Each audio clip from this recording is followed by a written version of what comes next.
The following is a presentation of the Eagles Sports Network. For the second time in 3 years, Carson-Newman is picked to win the South Atlantic Conference. I'm Michael Watchering with Carson-Newman coach Mike Mincey as we get ready for the year. And coach, obviously this is a very, very strange season, and I'm sure we'll talk about that throughout the year, assuming that we are able to get the majority of the games in, if not all of them, in this season. Let's start with the fact that you're preseason favorites. Who can project, as we're seeing not only here but in other walks of life, what's going to actually happen? But what you can do is look throughout the rest of the league. A lot of teams have lost a lot of stuff. You have lost Kayla Marisites, which is obviously a huge loss, but Braylon Weichel is a year older. Lindsay Taylor comes into the organization. Addison Bird is now a year older into her quote-unquote senior season. What are your expectations for the team once they hit the hardwood, taking everything else aside?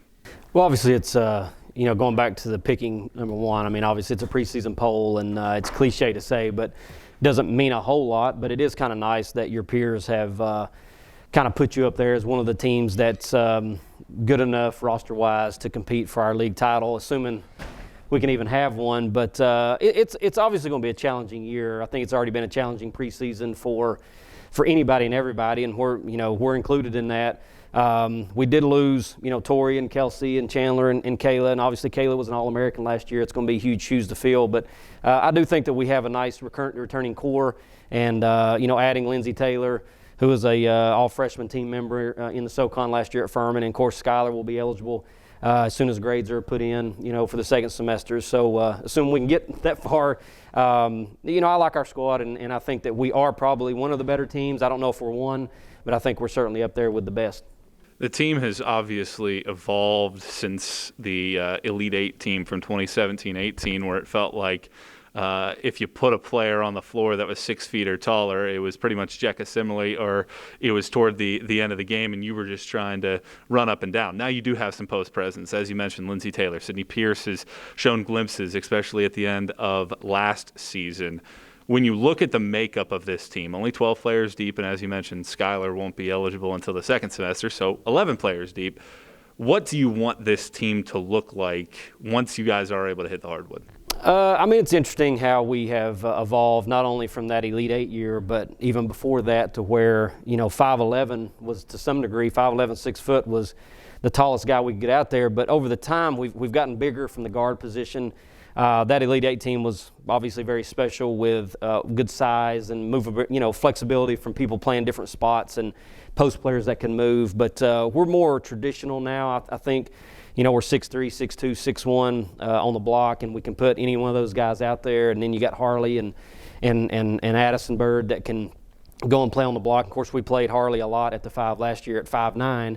And she created mismatches on the offensive end for us, but then on the defensive end, I think it was kind of tough sometimes for her to guard bigs. But now we're in a situation where we used to be one of the smaller teams in the league. I think now we're probably one of the bigger teams with the ability to put size on the floor that we can actually guard on the block on defensive end. And then maybe this year I hope to be able to get the ball down there low and get good position, get easy one-footers and play inside out. It is a lineup that does have a lot of conference, highly talented players in terms of the conference. You look at Braylon, she's a first-team all-conference pick. Addison Bird's been a 2-time all-conference pick. Harley Smith was just outside of making the all-freshman team. Quay Hines was top 5 in the league in terms of assists last year. Lindsay Taylor's an all-freshman team pick from Furman a year ago. What is it going to take to see those players take a little step forward? That way, collectively, they can kind of pad the losses of a Kayla Marisites and a Tori Griffin. Well, I think the culture is in the right place now, and obviously we've been very successful here of late, especially the last 4 years, winning 20 games and making NCAA tournaments and that kind of thing. But each year it changes. We've lost 4 1,000-point scorers. We've lost 3 All-Americans. And coming into this year, we don't have any 1,000-point scorers. There's no returning All-Americans like we've had in the past. And so I'm sure we have 1,000-point scorers in the wings waiting to get to that point. And obviously all conference players and things like that, and we hope they become All-Americans, because if they do, then it means that we're having a lot of success. But in terms of our team and how we're going to gel together, I just think it's going to be, as I watch them every day in practice, it's just different than it's been in the past, specifically because we can throw the ball inside and play that inside out. And we did that some last year with Harley, and she was able to kick it out for a lot of open threes. But throwing it in there and actually getting deep position with a 6 foot or taller post player is something that we're not really used to, and we're looking forward to being able to enjoy that this year. Let's take a glance at the schedule real quick. No Tennessee on the schedule. Typically that game actually probably would have been played last week, and you'd be getting ready for some non-conference games this week, but you do add Liberty to the schedule. What's the key for your team playing a different type of exhibition schedule, not just in the fact of it's a different team, but also it literally happens basically in the middle of your schedule? Well, it's kind of a challenge this year, to be honest. We're not, at least our school in particular, is not allowed to scrimmage outside competition until we actually take the floor against Coker on November 21st. And that in and of itself is going to be a real challenge because, you're going against, with a small roster, a lot of times we might have 10 guys in practice and they don't get a break and they're going against each other the whole time. It's nice that we can run shorter practices because you don't have 15 guys to get through stuff, but not being able to go against people, we've been off 7-8 months without any competition, going against an outside competition. So what we're going to look like, I won't know until we actually play a game that counts as a win or a loss. The Tennessee game was always great because we had to prepare for a lot of different things. Certainly we don't have to do that now with the way Tennessee is with their length and things, but we usually scrimmage Walter State. Can't do that this year. That's usually a good challenge for us to go and play against somebody. But picking up Liberty in the middle of the season, they contacted us and wanted to play, and the guarantee's good. And anytime you can go and try to play somebody that from the Division I ranks that's maybe a little bit more athletic, maybe a little bigger, whatever, I think it's a good challenge for our kids. And it's coming in a back-to-back format where we play Limestone on the 12th and we have to travel to Lynchburg on the 13th. But it's a challenge. We're up to the challenge to try to go up there and compete and put our best foot forward. We could obviously talk about contingencies all day long, but as it stands now, it's a conference-only schedule.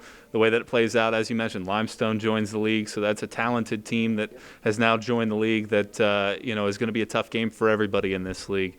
When you look at how the schedule breaks out, conference-only, playing the difficult teams in this league on a night-in, night-out basis, what's going to be the key for your team to stick with it and understand that every game could have a little bit different wrinkle to it, but it is conference only? Well, I think starting with myself and through Coach Berstrom into the team, I think it's really important from a mental aspect to stay strong through this. I mean, at any point in time, things could change. It's been changing since March. It feels like rules and regulations and this and that. It's just been changing, and I have no doubt that 2 weeks from now, some more things might change, but all we can do is put our head down and keep working and driving to become the best version of ourselves and as a team. And we know we have talent. Hopefully we can put all that talent on the floor at the same time without sickness or injuries perhaps derailing us. But in terms of just moving into the beginning of the year, I don't know. I know frustration is going to set in not only for our team, but I'm sure it's going to set in for other teams. And if games are canceled or maybe can't even be made up, if we got a 20-game conference schedule, and that's good because there's a lot of really good teams. I mean, I could name them all if I wanted to, but I'm not going to do that because I won't leave people out. But there's a lot of really good, talented teams. We've lost some good players.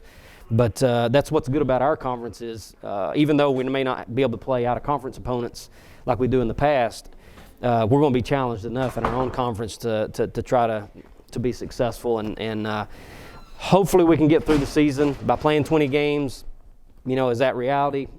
Probably not. There's probably going to be who knows how many games we get. But every time you got to take the floor, you just got to be grateful that you have an opportunity to compete and try to go win a game. Coach, appreciate the time. Looking forward to some basketball here in a couple weeks. Thank you, Michael. He's Carson-Newman coach Mike Mincey. I'm Michael Watchering for the Eagle Sports Network.